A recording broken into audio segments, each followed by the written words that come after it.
है। अभी दरबार ने शक्ति खोली कि द्वारिकाधीश मंदिर है कानपुर में, भगवान श्री कृष्ण का द्वारिकाधीश मंदिर है, वहाँ से भी आदमी दंडवत यात्रा करता हुआ आता है तो उसको भी वन डे का पुण्य मिलता है दरबार में। तो आस्था, विश्वास, श्रद्धा हृदय में है, बाहर मूर्ति में नहीं है। मूर्ति प्राथमिक चीज है, पूजा पाठ की प्राथमिक चीज है।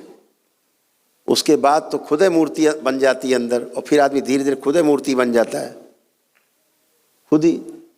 तो जितने भी आप लोग हो इसका हमेशा ध्यान रखो। दूसरा, आप सबको जो पद यात्री हैं, दंडवत यात्री हैं, आपको पुण्य मिलता है दरबार की ओर से। तो आपको ध्यान रखना, आपको दीक्षा लेना बाबा से अनिवार्य है।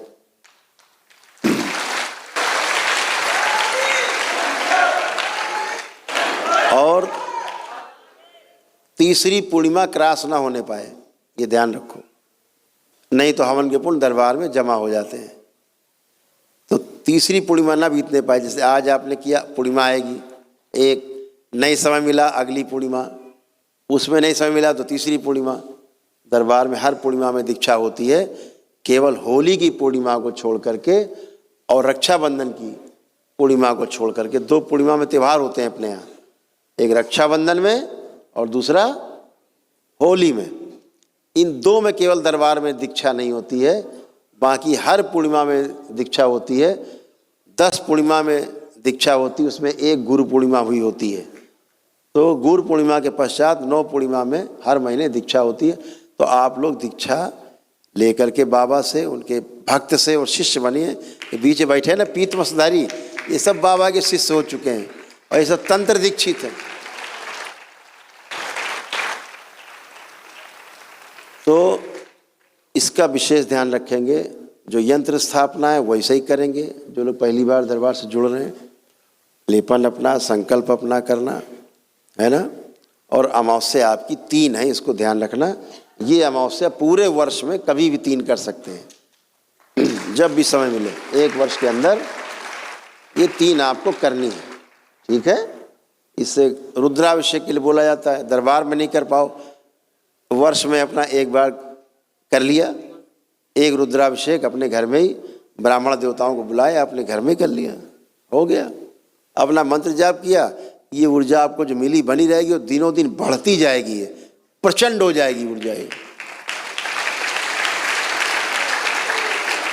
तो ना कोई रोग भटकता है, ना पास आता है, ना कोई कष्ट होते हैं। अगर आप श्रद्धा से जुड़े, कोई कष्ट आता है, आंख बंद किया, बाबा माता को ध्यान किया, जो रोग कष्ट है बोल दिया, बाबा हमें ये कष्ट हो रहा है, इसकी स्मृति नष्ट कर दी जाए जो हमें ये कष्ट हो रहा है।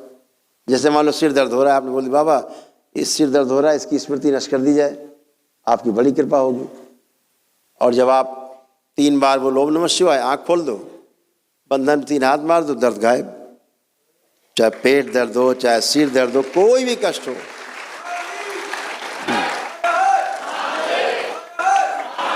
किसी काम के लिए निकल रहे हैं, बाबा माँ को स्मरण करो, बाबा माँ का स्मरण किया और बोला, ऐसे संकल्प किया, देखो मैदान साफ, रास्ता खाली, सब अच्छा अच्छा।